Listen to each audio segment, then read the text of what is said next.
Welcome to Green Fashion Dialogues, the official podcast of the Stars project. I'm Simona Vettore, junior expert in circular economy and your host.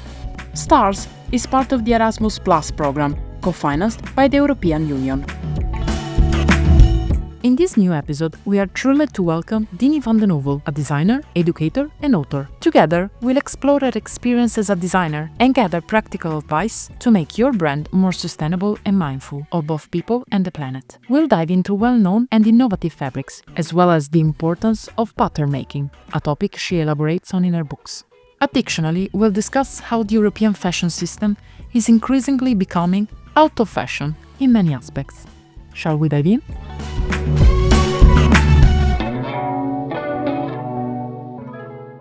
Welcome, Dinie. It's a pleasure to have you here. How are you?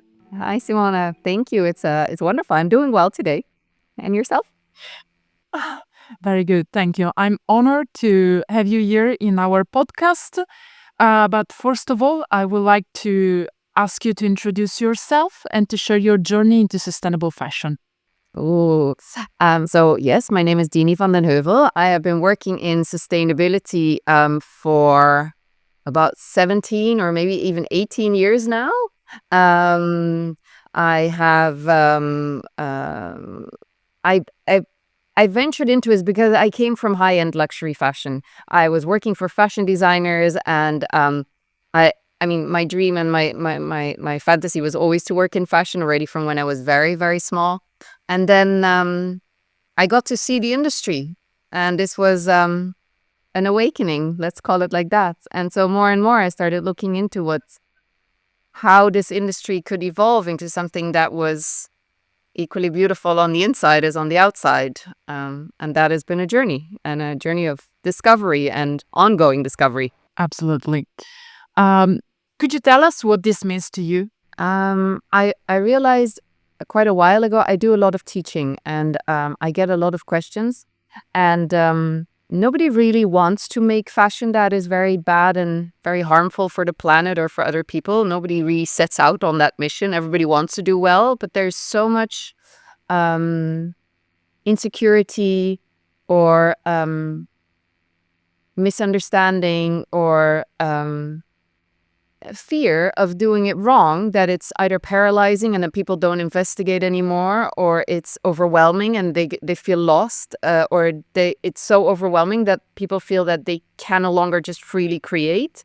And I realized that if I really focus myself into teaching and empowering as much as I can by providing as much information so that people can make choices, it's my hope that they understand that it's not a constraint on their creativity, but it's actually something very empowering, because you then have not only a beautiful product that you have created and designed, but simultaneously the reassurance that you did it the best way possible according to what you know at this point. And if you learn something new tomorrow, you will adapt your practices and improve. But till then, you can feel reassured. So I think I look at it like that. I don't know if that's an answer. Yeah, and I think this is perfectly aligned with the two books that you wrote, titled "So What? How to Design Sustainable Fashion." Can you share the 3 key takeaways you would like to give to those interested in creating sustainable fashion? I think initially, it's ask a lot of questions. Ask a lot of questions and learn, because it's supposed to make sense. So you are supposed to be able to understand it. And if it becomes very complex and very abstract, usually it's not because you are not understanding it, but it's because there's something they don't want you to know, or there's something they don't want you to see. And that is the biggest problem in creating sustainable fashion or in creating clean fashion. So ask questions and learn. The second thing would be understand that natural things are natural things and they belong close to nature, and technical things are technical things, they don't belong in nature. So what that means, and that might sound very abstract, is if you take something natural keep it natural so that in the end it can go back and it can remain part of our natural world. But if you make something like a plastic or like a polyester or like a technical something that we have created that is no longer natural, don't try and put it in nature. Don't start blending it with things that come from nature, because you create a lot of harm by doing that.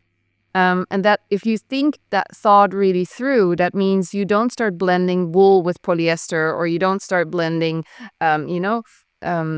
certain dyes that are made out of petrol with natural cotton. You don't do these things. You avoid so much harm, and instantly you are sustainable to a certain extent. So I think that would be my core takeaway. If you read it, if you take anything out of the book, let it be that. And this is actually a simple but real, useful tips to keep in mind. Discovering a little bit more about your job. You created a brand called Infantium Victoria. I don't know if the pronounce is right. That was created with a strong focus on sustainable, ethical production and vegan organic materials. Can you tell us more about the principles and values that guided the creation of the brand? Additionally, given that children grow quickly and outgrow their clothes, how did you address the challenge of ensuring the longevity and continued value of these garments? That's a very good question. So when we started the brand, I have a business partner. Her name is Julia, and when we started, there were organic brands on the market. We started 11 years ago, but we made it our mission to really go as transparent and as sustainable as we could. That was our plan, and we hoped that very soon our brand mission would become obsolete because everybody would be doing it. And now we're 11 years further, and still it's very peculiar what we're doing. I also realized very soon that my observation and my thinking about how easy it would be was completely challenged when we started doing it. So if I try to explain this, I was already working in fashion. I didn't have my own brand, but I worked for a lot of brands, big and small ones. I saw manufacturing units. I had a clear understanding of what organic was. I grew up with eating organic food and living a vegan life. I thought it was going to be very easy, given my knowledge, given my network, given all my prehistory, to create a vegan organic children's brand.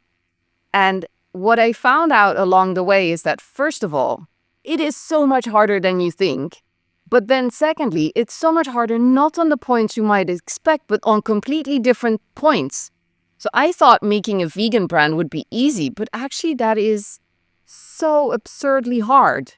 Because initially you realize you can't use wool and you can't use feathers and leather and the obvious. But then you start thinking, okay, what about the buttons? I don't have pearl buttons. I don't have, horn. I don't have all of these things. And then you take it a step further and you go like, okay, but wait a second. How did we create the color? How did we treat the fabric? And then you start coming to realize that a lot of fabric suppliers don't even know this themselves. They don't know the ingredients in their dyes and in their treatments. So you go down a rabbit hole trying to make sure that there's no animals, and what you find is a whole lot of other chemicals are going in there. So you learn so much, and we realized quite early on in the process that this was something that we were not the only ones facing this. This was a complexity of the industry that you learn as you go, and you make mistakes, and this is inevitable, but you improve. But for us, it was fundamental that if we have children's wear, that it needs to be as pure and as clean as possible. So we didn't want to revert to the very common, it's vegan, and so we made it out of polyester. We wanted to keep it fully natural at the same time. And we've been investigating and learning and improving all this time, to the point that I now know so much about soil health. And as a fashion designer, that's like the weirdest thing to say. But I do. I know about soil health, and I know how to cultivate my cotton in ways that it improves the soil health. And I know how to treat my fabrics in a way that it is regenerative. And you learn all these words, but you also learn what they actually mean. And it gives a very fulfilling feeling that I know for a fact now that the clothes we sell don't damage. And simultaneously, as you mentioned, we are selling and catering to children.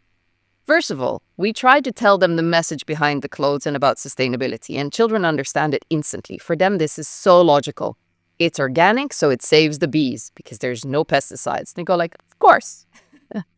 And then you have to talk to the parents who are like, what do you mean? And how is this related? And then it takes them a while till it pings. But at the same time, these kids grow out of these clothes so fast, and these clothes have been made with like so many good intentions and with so much thought that when the kid grows out of it, it looks pristine. It looks as good as new. And I have a child who used to climb in trees and hang upside down every chance he got, and his clothes looked perfect. So either I make a worse product so it dies when the kid grows out of it, or I find other ways. So already in 2018, we started with a secondhand platform on our website where people can give back their clothes, and we will check them and we will make sure that they're clean. And if you order them, and they will arrive in your house like a new product. Like your kid will never know that this has had a second life. And we have now garments that have been circulating for years with different families, and they still look pristine. And so we try to make sure that people from different price points have access to our clothes, because once it goes into a second life cycle, everybody has been paid. Farmers have been paid, seamstresses have been paid, everybody who did the weaving and the dyeing, we have been paid. Everything is paid. So basically, we can offer that second life at a very, very low price point, given the fact that it is exactly the same garment. And so, yeah, we saw that as an opportunity to just reach a wider audience and simultaneously really prove our longevity and keeping in line with our brand. But I have to admit, a lot of, especially my friends working in luxury, they thought we were crazy and we were destroying our market. And because we are an expensive brand compared to other children's brands, because we pay everybody fair wages, and we try to be as transparent as we can, and we are constantly diving into our supply chain and all of these things. And so that means that there's a certain price that is connected to all of this. And they thought we were going to kill our price and our brand and our image by offering clothes all of a sudden for €10 or for €15. Well, it turned out to be absolutely the opposite. Our customers kind of love it, and they're constantly offering stuff back up. So, yeah. That's very interesting and totally disruptive. If I think about traditional fashion that instead of creating second-hand market, they destroy their own products. So this is totally insane. So talking about materials, you mentioned a particular interest in organic fabrics and vegan alternative materials. What is the material or sustainable innovation that has excited you the most recently? There are many on the market that are super exciting, and they're super exciting for various reasons. The one that I'm most excited about for the collection is probably vegan wool, because of the particular characteristics, the way how the company operates, and the thought process behind it. The things that I'm most excited about in general is the bioplastics that are coming up that are still really algae, and all the algae derivatives that we're seeing, and the foams that are coming on the market. I also recently came across a material that is a natural coating to put on cardboard and to make it fire resistant. I think all of these innovations are super, super cool, but completely unuseful for what I do.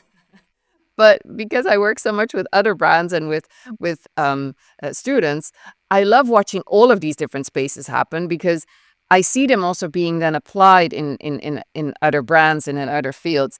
But for my personal brand, I think I would say it's the vegan wool.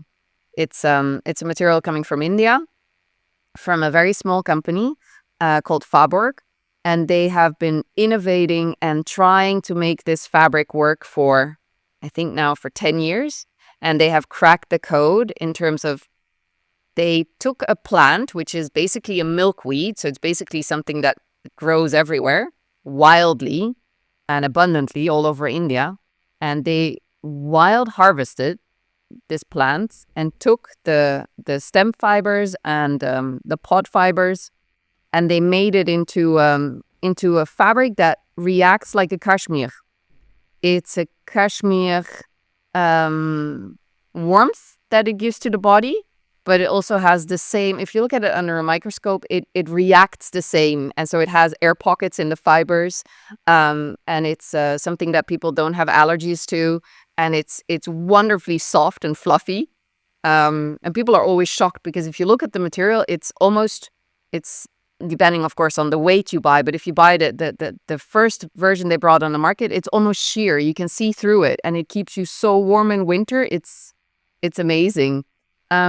And the reason I'm so excited about this fabric is that company decided to not market it when they found the fabric. They decided to wait till they finally found a solution for their waste.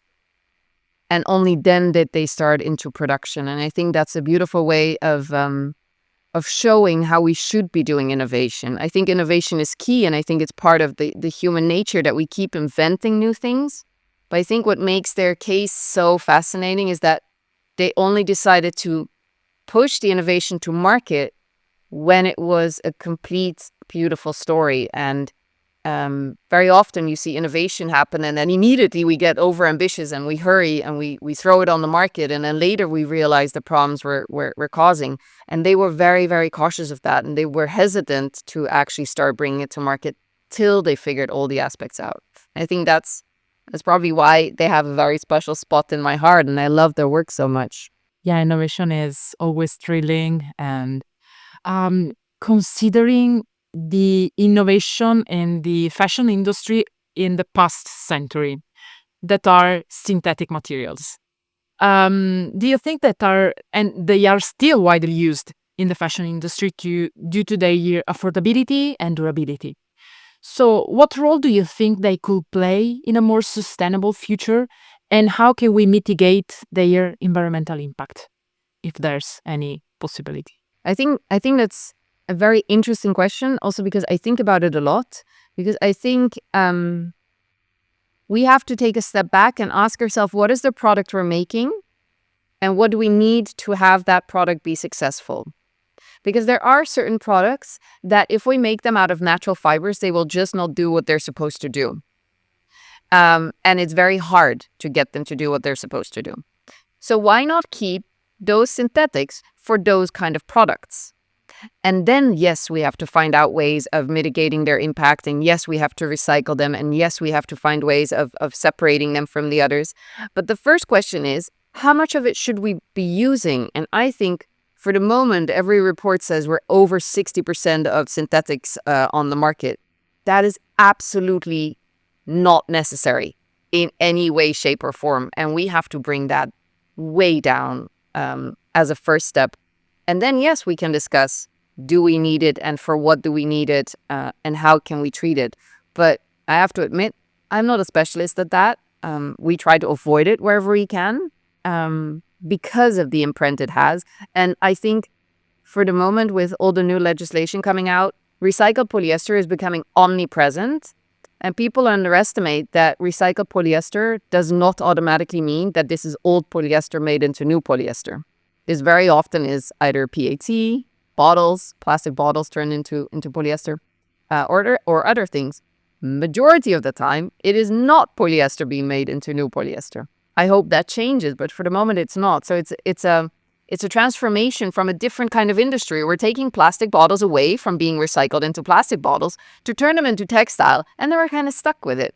So unless we fix these recycling problems into doing what we actually think they're doing, and to stop all this green wishing that we're doing, we wish it happens that way instead of that we know it happens that way.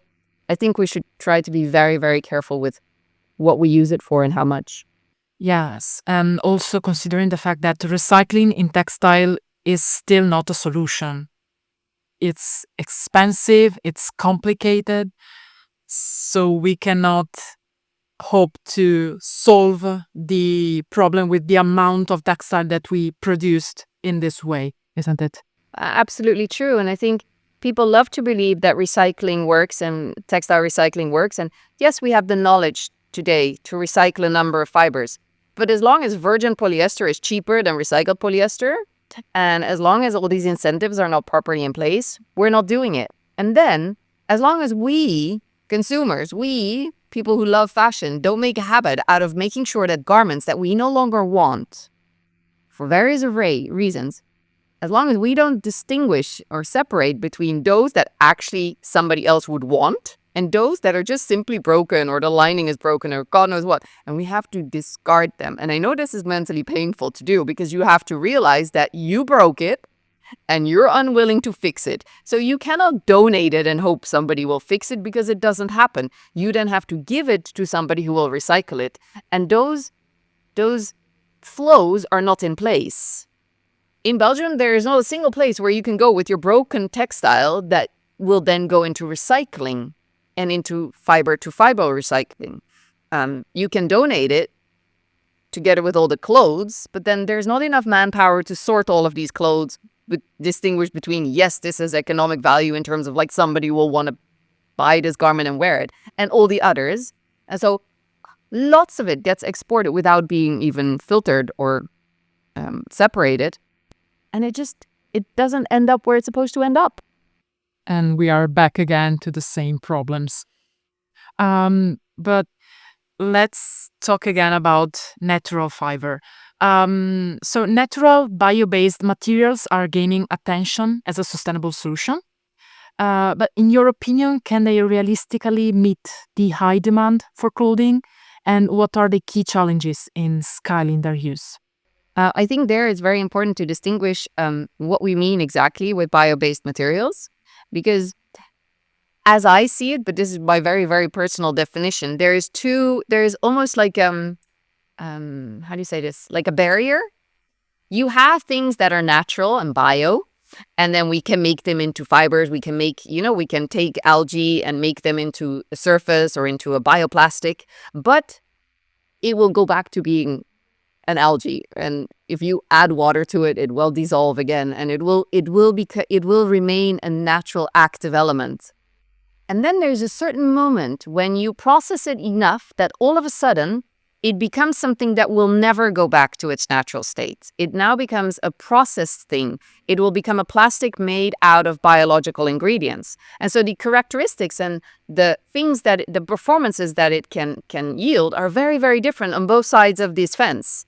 As long as it's natural, it's not going to reach all of your high expectations in terms of performance, and you will never be able to make sportswear out of it because if you throw it on the compost, it's going to dissolve, and it's a natural, active organism still. However, if you pass the fence, then you have to treat it like a man-made material. So that includes all of the viscoses and lensings and all of these kind of things, where I know that they come in gray, in almost a full spectrum of grays in terms of how they perform and what their end of life is and everything. But yeah, we have to be careful in how we distinguish between those two types of materials and what we expect of them.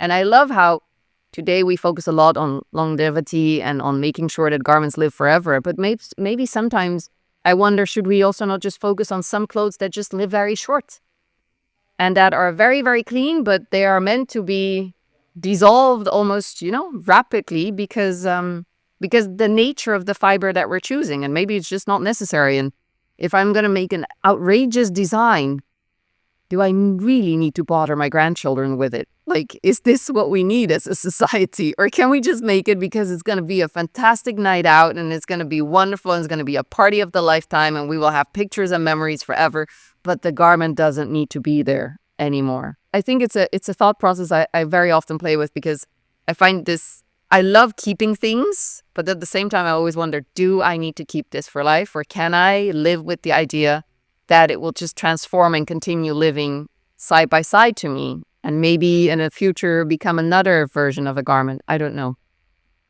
But yeah. Yeah, so it's still a challenge. And this reminds me of a book from Kate Fletcher where she created a collection made of textiles that just dissolve, because the idea was to not think in extending the life cycle, but reducing the life cycle. That's really interesting. But in your work and your experience, you touch many points of sustainability in fashion, not only the selection of textiles, but also the design of the patterns. So, can you explain this aspect a little bit more? So when I started this adventure with Infantia and Victoria, in the beginning you don't really think about it. You just start making things, as many designers, I guess, do. And then I started thinking about it because I have this beautiful organic, toxins-free materials, and of course there's going to be cutting waste. And so I asked the factory to keep all of it because this is precious, and I didn't want it to be thrown away. And I was very committed to it. And so every season after the production would be done, this stuff would come to my office. And at a certain moment, you grow, your company is just completely full grown, full of cutting waste. And you realize the amount that you're producing, this is not garments, this is really scraps that have very little function. So we then started figuring, okay, so what can we do with this? This is virgin materials. This is, somebody has grown this and dyed it and woven it and spun it, and now it's just trash before it ever became a garment. So we started experimenting with zero waste patterns, which for children is a whole challenge on its own, because a zero waste pattern basically is you take all these little shapes that you use to cut out of the fabric to assemble your 3D garment. And instead of just making all these shapes that you need in order to make your garment, you then also ask yourself, how can I make all these shapes so that as a puzzle, they fit into each other and they become a flat surface with no leftovers? That's a zero waste pattern. And making that is that's a challenge, like an enormous challenge. But then taking it even a step further and saying, okay, children grow in length. They're like noodles, they stretch out. They don't really grow that much in width. And they grow super rapidly. So we have, I don't know how many sizes, and we need to redo this puzzle for every size. Or ideally, we make two sizes that are in the opposite end. So we take like a 10-year-old kid and a 2-year-old kid, and we make both of these patterns locking into each other to create no waste. That is, to give you an idea, designing 20 or 30 styles, making the tech packs, making the patterns, and sending them to the factory will take us more or less a month. And then it will take us another month to create 6 styles where the patterns are zero waste. To give you an idea of scale and complexity of one job compared to the other. And it's not saying that the other one is easy. It's just faster. Yeah, and for a fashion industry that runs on fast thinking, fast producing, absolutely, this is too much effort, and this explains why the mainstream fashion production does not consider even remotely this way of doing things. I want to discover a little bit more about your job, because I read about your work with production of uniforms, and that was very interesting because sustainable fashion is often associated with private consumption. But the work you've done for everyday workers is equally impactful. What challenges that designing sustainable workwear present compared to casual clothing? So I briefly want to add on to the zero waste conversation we had, because yes, it's true that the mainstream fashion doesn't want to engage with zero waste patterns because it's very complicated and takes a lot of time. At the same time, we also piloted other solutions. For example, making 3 styles that were made fully out of the cutting waste from all the other styles. So basically patchworking everything together. It's not just that the industry finds this very hard. We realized at that point that consumers also find this very hard. And shops find this very hard because what we had at a certain moment was a full collection in different colors, different shapes, like a normal collection. And then 3 styles that were patchworked of the other leftovers. And then we found that these styles were extremely popular with the shops, and they wanted to place like an order of I don't know how many of the patchwork without ordering the rest of the collection. And I kept on telling them, you cannot order these if you don't order the rest, because if I don't make the normal clothes, I don't have the leftover to make your patchwork to actually do this And that was so confusing. And that was such a struggle. And then we did something similar in thought process. We collaborate with a company in India called Iro, which is, I love them. They have a masterful work going. And Bhavya, the founder, she understands zero waste patterns to a T, but she set up a system where she takes the cutting waste from the factory, she takes it to the village, and there they cut it into stripes of fabric, stitch them a little bit together, sort them per color, make them onto big balls of yarn, and then weave new fabric out of it. And then from that fabric, they cut zero waste patterns. So you take waste to then not make waste to then make a garment. And we partnered with her to take our cutting waste in India, send it to her, and then we developed a jacket, which is like an inter-season jacket. Because it arrives late. Because if I make the production, I have the cutting waste, and then we have to start the process of sorting it per color, cutting it into stripes, weaving the fabric, making the style. By the time this style arrives, we're 5 months later.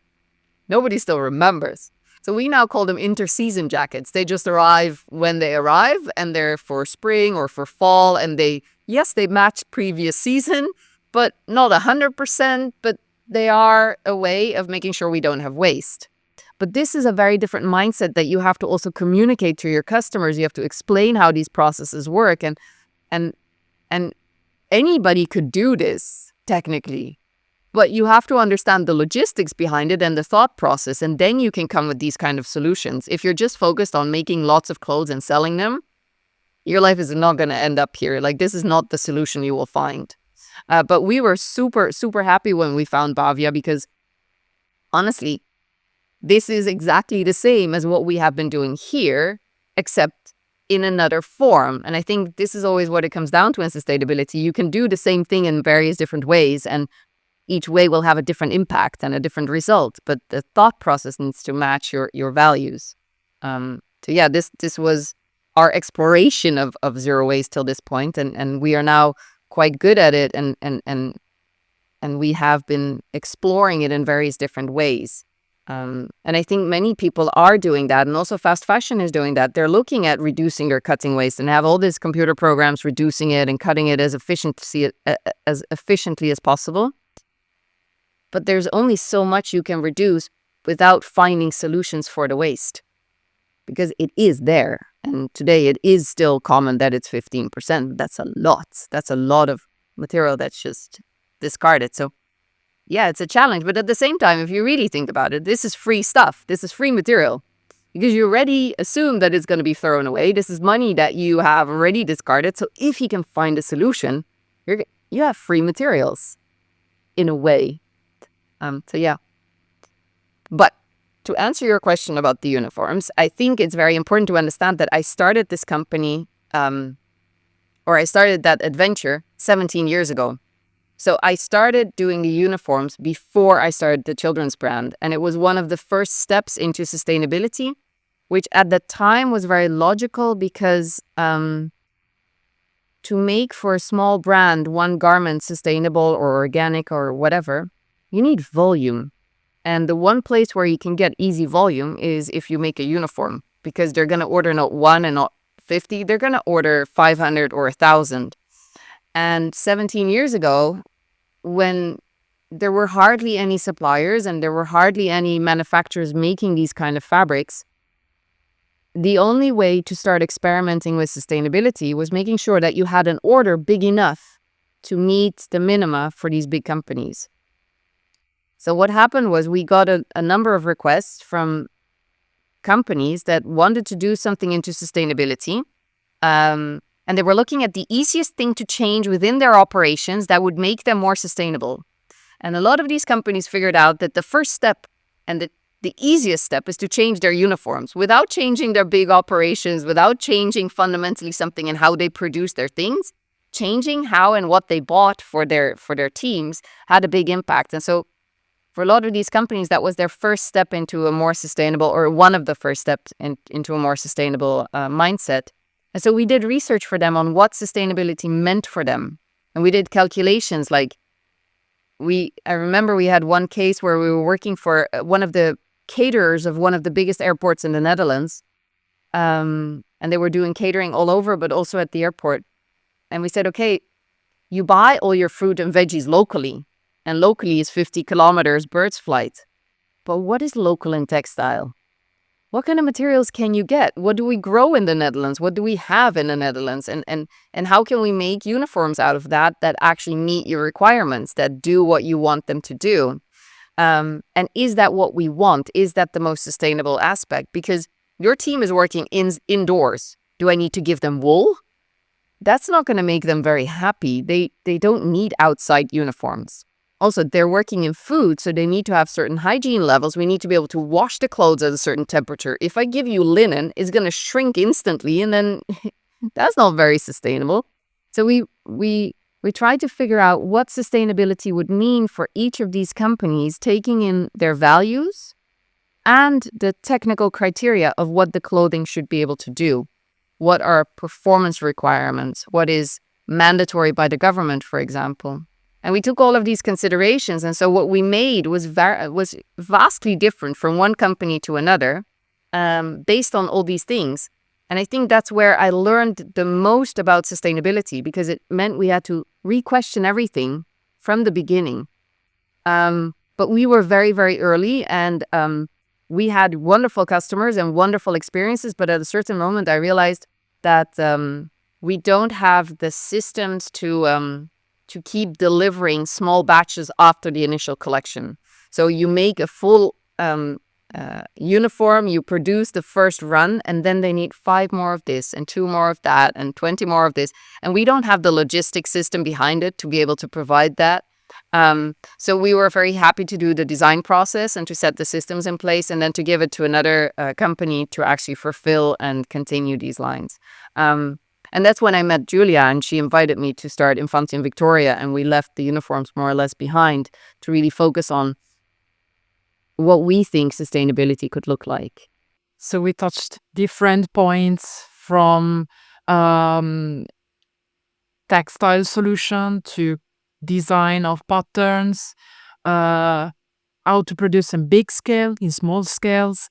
My question is, in your opinion, the current state of fashion industry and all the difficulties that it's facing, how do you envision the evolving of this industry in the next years?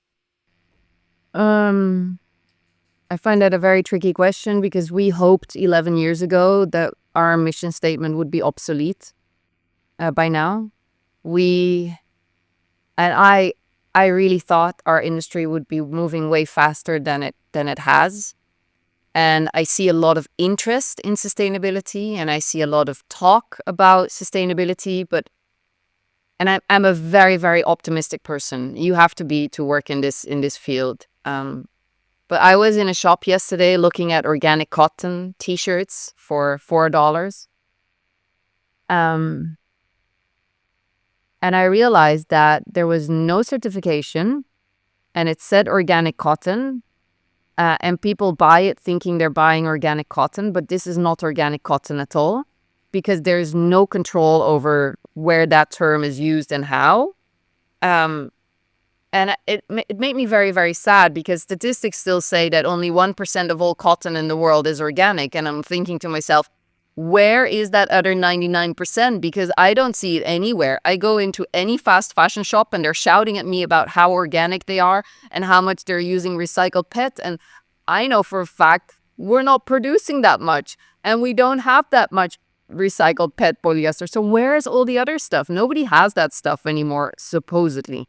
So I see a lot of talk. I see a lot of good intentions. I see very little foundational change. And I understand that that's the hardest part. But at the same time, once you made that step, everything else is so easy. Once you make the foundational step of changing structurally how you do things, all the rest falls in place. Like all the rest becomes logical next steps.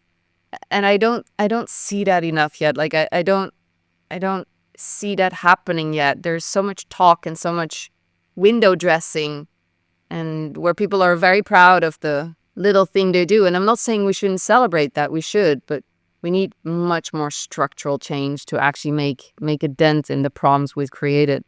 And I think in all the teaching I do, I teach a lot in Europe, and students are more enthusiastic now, and they're more interested, and they're more inspired to do good practices and to take this into account. But then I look at for example, I also teach in India, and their sustainability is just a common way of life, and it's just integrated in how they think. And I always laugh about it, because when I teach there, I keep telling those students, don't copy us. We've done it so wrong. Just don't copy us. Don't look at us and think, oh my God, that's great what you've done. No, what we've done is it's the result of a colonial mindset of how we produce things while extorting half the planet and destroying the other half. And as long as we don't fundamentally address that, we won't get to a better place. And that's unfortunately where I am right now, which again, I want to see the positive and I keep fighting the good fight, but we need more people that foundationally take change as an integrative part of what they're doing. I want to talk a little bit more about your experience, teaching experience in India, since you currently collaborate with the ESITS, the first ethical design school that is based in Kolkata, India. This is incredible. Could you share more about your experience there and how you believe it can drive meaningful change in the fashion production landscape? So full disclosure, I am on the International Advisory Board for ESITS, the school in Kolkata. And I'm also a lecturer at Anand National University on the other side of India, which is a sustainable fashion and textile department. And I'm currently in the midst of doing a PhD project there. Both schools have been around for the last 10 years, so they're relatively new. And both have been founded with an absolute desire to create designers that are knowledgeable in terms of ethical and sustainable manufacturing and design principles. And I think it's wonderful, especially because they were so ahead of us. They've been doing this and teaching this for 10 years. I don't know a single university in Europe that has been teaching sustainable fashion design.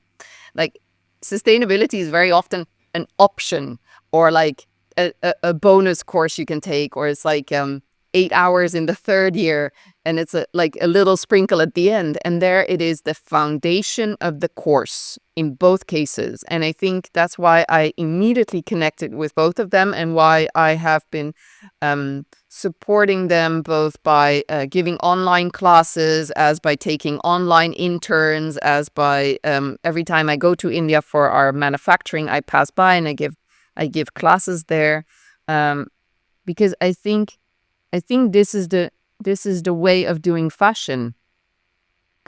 I always joke about it. Like, in Europe, we're making very old-fashioned fashion. Like, we're so outdated. And fashion is supposed to be about, the new and the innovative and the exciting. And for me, that's what they're doing. They're shaping a new generation of absolutely very creative people that have just learned that they need to be creative within the limits that the planet is giving us. And that's not a limit to your creativity. That's a challenge of working realistically with what we have. And I think these students are so enthusiastic, and they're so absolutely wild in their thinking and in their experiments. And yeah, it's such a pleasure to teach there, because I'm surrounded with like-minded people that believe what I believe, and that are also searching, because of course there's not one that is, we don't have one perfect solution, otherwise we would all be doing it. But they're looking and searching and trying, and that makes it a very exciting space. And this opens a huge conversation because in a previous podcast, we talked about neocolonialism in fashion. So, Eurocentric approach of fashion that travel around the globe and go like hitting up the originals and the traditional fashion in other part of the world, in particular in Far East countries.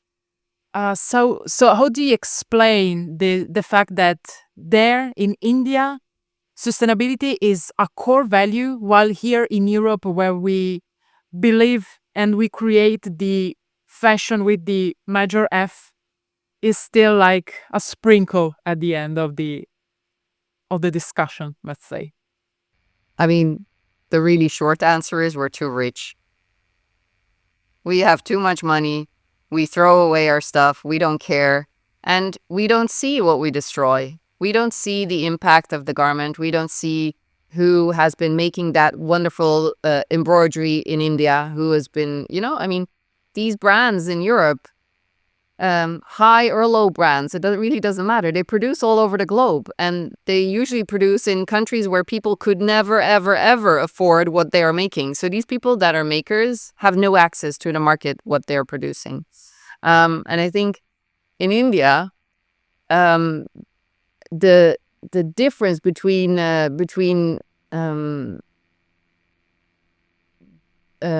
do I say this? The difference in income scale is hugely much more diverse than it is in Europe. So you have people that are way poorer, you also have people that are way richer, and you have every color of the spectrum in between. Whereas in Europe, majority of us are more or less middle class. We can afford it. We might need to save for a few things, but actually in the end, we have access to most things on the market.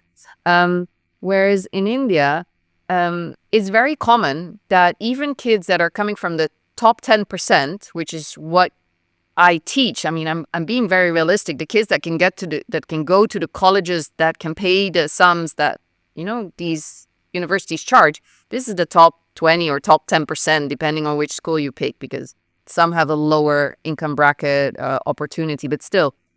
These kids know how to mend. These kids know how to repair. These kids come from a household where they're still living with the thought that we should recycle and repurpose and reuse our things. And this is not something that they have lost. And we have been rich for so long, and we have been so far away from these core values that are still very prevalent around the world that we ended up where we are. We don't teach kids how to sew on a button and how to repair shirts. I have to still see the day where I go to an Indian university and I have to teach a kid how to use a needle and a thread to sew on a button. However, go to a university in Europe where you take your first year students, you have to teach them literally everything because they don't know. Because they don't repair, because we don't teach them this anymore. We don't think this is a foundational knowledge in society. And it's my absolute belief that if you don't know how hard it is to sew on a button, you cannot respect your garment for what it's worth. Because you have no idea how hard it is. And it looks so simple because we sell it for, I don't know, pennies and, we sell it for so cheap. But if you don't realize that, first of all, it should be way more expensive because it's really hard to make. Secondly, it's really hard to make. Then, we're kind of stuck in a system where, we don't teach and we don't learn and we don't know and we don't value. Where they are really not at that point. So it's again a problem of economics and of values. And it's even funnier because students that go to design school, they actually don't learn how to sew in general. They talk all day long about clothes, about designs, but they are not capable to, I don't know, to use a needle. And this is incredible. It is, and it's sad at the same time, but you have to laugh because otherwise if you think about all these problems too long, it's just gonna make you depressed. But yeah, we have to fight this notion that it's enough that you know how to draw a garment on a computer and give instructions and that then it's going to work itself out and somebody will know how to do it. No, you need to know how to do it. And it's a craft. It's not just a design skill, but it's also a craft, and it's something that you do with your hands. And we need to up value working with your hands in this part of the world. As long as we keep thinking that, the Holy Grail is sitting behind a computer, and this is, a level of status and of importance and of salary and of how we value things, we're not gonna solve fashion sustainability problems, because fashion is made by people using their hands. And people very often forget that. I also still think it's very funny that there are people around who believe that there's machines that make t-shirts. And then I have to tell them, no, yes, there's a stitching machine, but there's an operator. There's somebody using that machine. And usually it's not one machine, there's various machines. But it became like such a hype. It's like cow milk comes out of packages in the supermarket and t-shirts come out of t-shirt machines. I know. We have to relearn that people make all these things. And considering the fact that you saw both sides, the luxury fashion and the more sustainable and conscious fashion, what do you think is the main barriers to, let's say, help the luxury fashion and the traditional way to make clothes to be more sustainable and more in line with these values that we need to recollect? I mean, for obvious reason, changing course while driving is much harder than starting to drive in the right direction. So for a big machine to change course is very, very hard. And as long as we keep wanting to quantify everything and prove the right and the impact and calculate everything, we're not really going to get there. I think the first step is figuring out what are your values and what do you hold most important. And if the most important point is to make money, you're doing great. But if that is not the most important point, then figure out what is the most important point and make the changes necessary. And then you can start talking about carbon sequestering and about organic fibers and about living wages and about all these beautiful concepts. But you first have to ask yourself the question, what in the end of the day do I want to judge my brand on? And is it based on how much I sell or how expensive the bag is or how much profit we've made? Then don't enter into sustainable conversations because it's completely useless. Then it's window dressing. But if you foundationally want to be proud because your brand is only employing people that have living wages, that can have an affordable, very good quality of life, then make the changes needed to get there. And this is, yes, it's going to be foundational change for your company. It's going to be a complete 180. But do it. How can you go to bed at night thinking, I wish everybody in my company had a living wage and could afford to send their kids to school and whatever else is needed to have a good quality of life, and knowing that you did everything in your power to make sure that they do have that? Like, yeah. But I think first step is figure out what is it that is most important and be very brutally honest with yourself about what that is. And I think this is very powerful tips for those who want to start a sustainable fashion brand. But also, what priorities do you think fashion professionals should focus on to drive meaningful change? There's many things, but I think the first step is, depending on where you are in your journey, be open and be vulnerable about what you're doing, because change is not going to happen because you think I'm doing it perfect and you want to copy me. Change is going to come because I'm being honest about the mistakes I have made, and you can learn from it and stand on my shoulders and grow. We got here collectively. We need to collectively get away from here. So I think we need to build communities of people that are believing in these things. And that also means supporting each other and not pulling other brands down or other designers down because they're not doing what you're doing, but acknowledge that they're all on a journey. As silly as that may sound, I always had conversations already early on with my mother. If I'm not going to pay for the expensive luxury fashion that is made in a sustainable way, then who is? And it's not saying that I'm super rich and have more money than, the average one to pay all these things. No, I know how much money, how much work went in there and why it is worth that money and why I should save my money to be able to buy that. And I think that's a way of not only showing support for what your colleagues are doing, but also living a slightly slower life where I might not buy as much as the next person, but it's conscious what I buy and it's very precise of I actually really love that piece and I want that piece and I understand the heritage of it and I'm supporting the other brands, which is why, we got to stick together in it and hype each other up. I think that's very, very important. Thank you. This is a very hopeful message. And we are reaching the end of our conversation. And I want to ask you if you had something or you think that there are other topics that we need to keep in the discussion today's for sustainable fashion. I had a wonderful conversation and I love all these topics and I can talk about sustainable and conscious and ethical fashion for hours. It's literally my favorite topic of the world because I believe it's possible.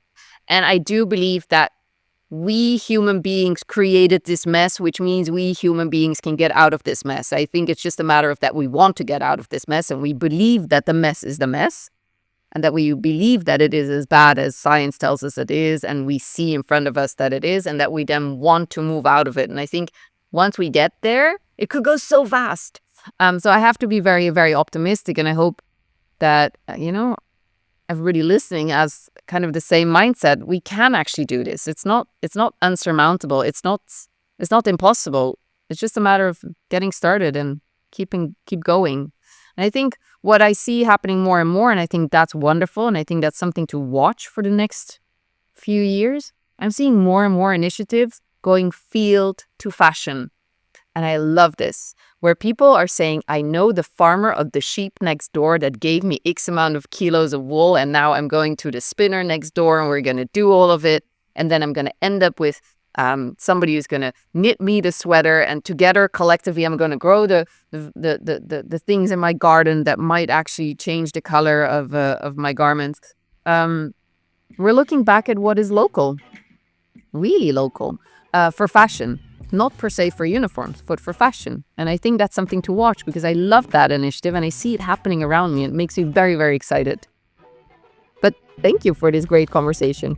Thanks to you, Dinie. It's been a pleasure. I think we collected a lot of very interesting insights, useful insights that people that want to start their own business, their own fashion brand, or just, let's say, considering fashion in a new under a new way of seeing it, there will be a lot to think about and act about. So thank you so much and let's continue in this way. Yay, thank you. Thank you for joining us on this episode of Green Fashion Dialogues. We hope you will find our discussion insightful and inspiring. If you enjoyed this episode, please subscribe to our podcast and leave us a review. You can also follow the Textiles project on social media to stay updated on our latest initiatives and events. Remember, together we can make fashion more sustainable and inclusive. Until next time, I'm Simona Vettore, and this has been Green Fashion Dialogues.